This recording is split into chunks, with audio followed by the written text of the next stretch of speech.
আলহামদুলিল্লাহ, ফাইনালি আমাদের কুরবানি গরুটা চলে আসছে। প্রথমেই বলে নিচ্ছি, এটা কোনো ধরনের শো অফ পোস্ট না। ছোটবেলা থেকেই দেখে আসতেছি আমাদের পুরো পরিবারের মধ্যে একটা মানুষ কুরবানি নিয়ে সব থেকে বেশি এক্সাইটেড থাকে, তা হলো আমার বাবা। কুরবানি নিয়ে সে এতটা এক্সাইটেড থাকে যে গরু কেনা থেকে শুরু করে সব কিছুই সে একদম নিজের হাতে করে। কুরবানির হাট যখন বসা শুরু করে, খুলনার আশেপাশে যে কয়টা হাট বসে আব্বু মোটামুটি সব কটা হাটেই ঘোরাঘুরি করে এবং অনেক সময় পরিচিত মানুষের কাছে খোঁজখবর নেয় যে গ্রামে অনেক সময় ভালো গরু পাওয়া যায়।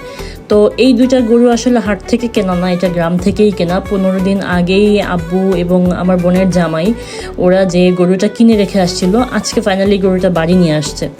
বাইরে যেহেতু খুবই বৃষ্টি হচ্ছে, তো গরুর গায়ে আসলে খুব ময়লা লেগেছিল, আব্বু তাই সুন্দরভাবে পরিষ্কার করে দিচ্ছে।